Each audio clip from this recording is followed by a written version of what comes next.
Ini jadinya bocoran dulu.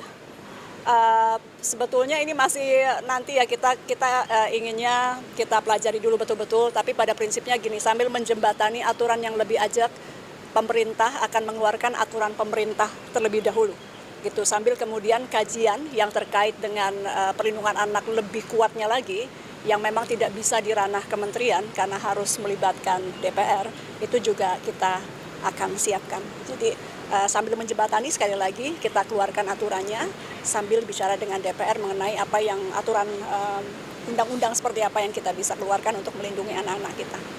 Itu mungkin Presiden kalau terkait anak-anak memang sangat atentif. Tadi beliau sampaikan lanjutkan, dipelajari dan agar bisa dilaksanakan, beliau amat mendukung bagaimana pelindungan anak ini bisa dilakukan ke depan di ranah digital kita. Makasih banyak.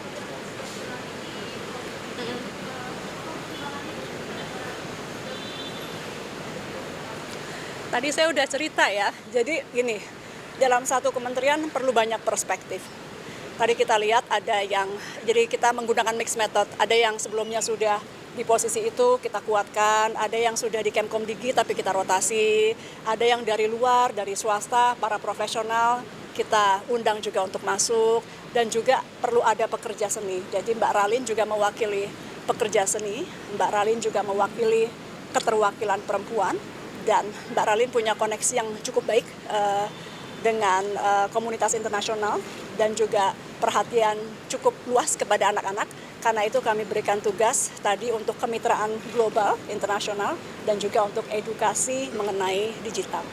Jadi itu, supaya menterinya kan nggak harus setiap hari keliling edukasi digital. Mbak, masih terkait yang melanjutkan, tadi kan Mbak juga sempat melantik Rudi Susanto ya Mbak, di bidang strategi komunikasi strategis ya. Ini Rudi Susanto ini Rudi Valinka juga bukan Mbak? Dikonfirmasi Mbak?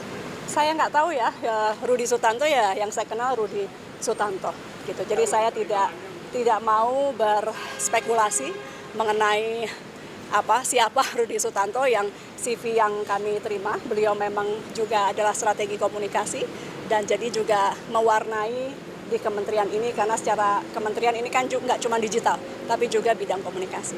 Cukup ya, makasih.